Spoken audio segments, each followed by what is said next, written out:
আমি পিয়া। কেমন আছো সবাই? আশা করছি সবাই খুব ভালো আছো। আমি তো বেশ ভালো আছি। কি ভাবছো, সমস্ত ফেস্টিভ্যাল শেষ হয়ে গেছে? আরে না না, আমরা বাঙালি বস।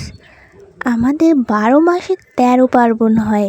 দুর্গাপুজো, কালী পুজো শেষ হয়েছে মানেই কি সমস্ত ফেস্টিভ্যালও শেষ হয়ে গেছে? এই তো সবে শুরু। এখনো Christmas day, new year party, সমস্ত বড় বড় ফেস্টিভ্যালগুলোই বাকি। আর সামনে যেহেতু শীতকাল আসছেই, শীতকাল মানেই তো বাঙালির কাছে পিকনিক, পিঠে পুলি খাওয়া, বড় বড় মহোৎসবগুলো সব তো এই সময়টাতেই হয়। যাই হোক, এবার আসি মেইন টপিকে। অনেকদিন ধরেই বরকে বলছিলাম আমাকে একটু পার্লারে নিয়ে যেতে, কারণ বিয়ের পর থেকে বেশ কয়েকবার হেয়ার ক্রিম্পিং করার কারণে আমার হেয়ারটা ভীষণই রাফ হয়ে গেছে, কিন্তু কাজের চাপে সময় পাচ্ছিল না, যার জন্য নিয়ে যেতে পারিনি। তাই আজকে এক প্রকার রাগ করেই বসেছিলাম আর বলেছিলাম যে আমার জন্য তোমায় আর সময় বের করতে হবে না। আর সেই রাগ ভাঙানোর জন্যই আজকে বর আমাকে নিয়ে চলে গেছিল পার্লারে হেয়ার স্পা করানোর জন্য। বাড়ি থেকে বেরোবার সময় আমাকে বলেইনি যে ও আমাকে পার্লারে নিয়ে যাবে। আমাকে বলেছিল যে চলো তোমাকে একটু বাজার থেকে ঘুরিয়ে নিয়ে আসি। বাড়ি থেকে বেরিয়ে অনেকটা পথ যাওয়ার পর আমাকে বলল যে তোমাকে আজকে পার্লারে নিয়ে যাচ্ছি। কীরকম মানুষ ভাবো। আর ওখানে যাওয়ার সঙ্গে সঙ্গেই আমাকে বসিয়ে দিল হেয়ার ওয়াশ করানোর জন্য। হেয়ার ওয়াশ হয়ে গেলে একদিকে আমার বর বসে পড়লো ওর দাড়িটা শেভ করার জন্য, আর একদিকে আমার চুলে যে মাস্কটা লাগানো হবে সেটার প্রিপারিং চলছিল। আমি আর কি করব, জাস্ট একটু বসেছিলাম আর ভিডিও করছিলাম। আর একটা কথা বলি, ভিডিওটা অনেক দিন আগের। আমার শরীরটা প্রচণ্ড খারাপ হয়ে গেছিলো মাঝখানে।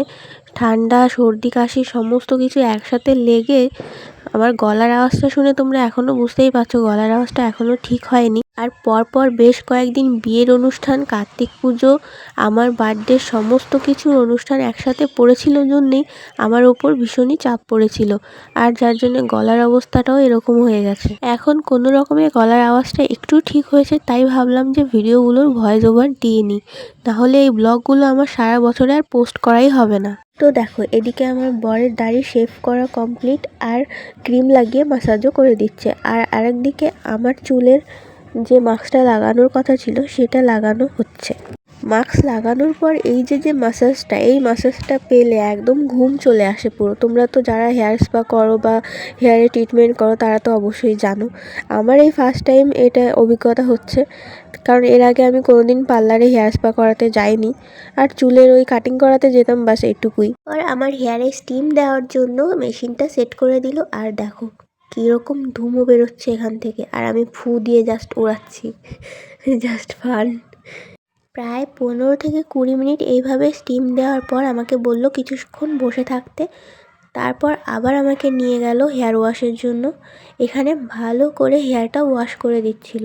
স্যালনের কথা যদি বলি তাহলে এখানে এই দাদাদের বিহেভিয়ার খুবই ভালো। প্রত্যেকটা কাস্টমারকে ওনারা ভীষণ ভালোভাবে ট্রিট করে। ও তোমাদের তো আরও একটা কথা বলাই হয়নি, আমার হেয়ার ওয়াশ হতে হতে আমার বর চলে গেছিলো আরও একটা কাজ মেটাতে, ওর কাজ মিটিয়ে ও চলেও এসছে। আর এদিকে আমার হেয়ার ওয়াশ হওয়ার পর আমাকে বসিয়ে দিল হেয়ারে সিরাম লাগানোর জন্য।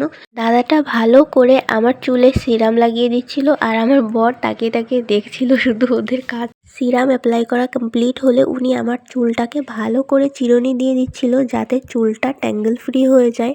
আচ্ছা দাঁড়াও, এবার তোমাদের বলি যে আমি কোন পার্লার বা স্যালনে গিয়েছিলাম। আমি গিয়েছিলাম আমাদের বাড়ির খুব কাছে গোপালনগর গার্লস স্কুলের ঠিক অপোজিটে একটা স্যালনে। স্যালনটার নাম ছিল Laskar hair and beauty zone. এবার তোমরা যদি জানতে চাও যে আমার চুলে হেয়ার স্পা করাতে কত নিয়েছিল, সেটা আমি এখানে মেনশন করতে পারবো না, তার কারণ ওনার আমার বরের সাথে একটু খাতির আছে, মানে আমার বর ওনার রেগুলার কাস্টমার, তাই উনি আমাকে একটু কমেই করে দিয়েছিল। আমার এত লম্বা চুল হওয়া সত্ত্বেও আমার হেয়ার স্পাটা অনেকটাই কমে করেছিল উনি। কিন্তু যদি ওনাদের বিহেভিয়ারের কথা বলি তো ওনাদের বিহেভিয়ার খুবই ভালো। তোমরা যদি এখানে কাজ করাতে চাও তাহলে তোমরা ওখানে ভিজিট করতে পারো। সত্যি বলতে ওনাদের বিহেভিয়ার খুবই ভালো, আর রেজাল্টও খুব ভালো এসেছিলো আমার চুলে। তো আমার এখানে হেয়ার স্পা করানো ডান। এরপর আমি বেরিয়ে পড়লাম বরের সঙ্গে বাড়ি যাওয়ার জন্য। আর হেয়ার স্পা করানোর পর আমার চুলটা এতটাই সফট আর স্মুথ হয়েছিল যে আমি তো ভীষণ খুশি হয়ে গেছিলাম। আর বরের সাথে বাইকে করে বাড়ি যাওয়ার সময় চুলটা খুলে দিয়ে হাওয়ায় ওড়াতে ওড়াতে যাচ্ছিলাম, এত ভালো লাগছিল যে কি বলবো। এবার বলো আজকে আমার এই ভিডিওটা তোমাদের কেমন লাগলো? যদি ভালো লাগে তাহলে একটা লাইক কমেন্ট শেয়ার করে দিও প্লিজ। দেখা হবে নতুন কোনো ভিডিওতে, ততক্ষণের জন্য সবাই সুস্থ থেকো, ভালো থেকো। Bye guys, love you.